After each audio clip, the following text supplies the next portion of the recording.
Ya, kembali di Net Bali dalam deklarasi yang digelar pasangan bakal calon gubernur dan wakil gubernur Bali Ida Bagus Rai Dharma Wijaya Mantra dan Ketut Sudikerta menyatakan sikap menolak rencana proyek reklamasi Teluk Benoa.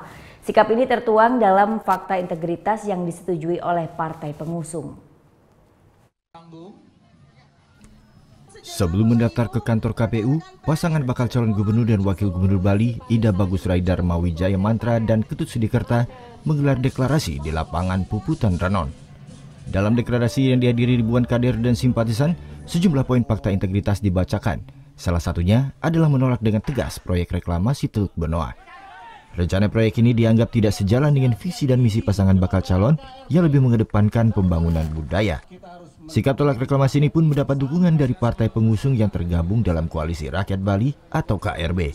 Sepakat untuk bersama-sama memang mendengar hasil kajian untuk kesudayana bersama dari Parisadioni Dharmanasa dan terutama aspirasi dari masyarakat, sebagian besar masyarakat Bali yang menolak reklamasi. Itulah yang menjadi sikap politik sekaligus menjadi bagian dari fakta integritas partai-partai KRB dan paslon kami. Bakal calon gubernur dan wakil gubernur Ida Bagus Rai Dharma Wijaya Mantra dan Ketut Sudikerta diusung oleh 4 partai yang tergabung dalam Koalisi Rakyat Bali, yakni Partai Golkar, Partai Demokrat, Partai Gerindra, serta Partai Nasdem.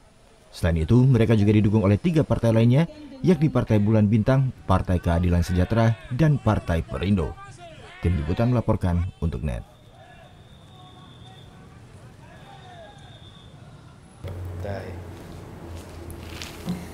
Udah selesai kan nontonnya? Nah, jadi jangan lupa buat like, komen, dan subscribe ya.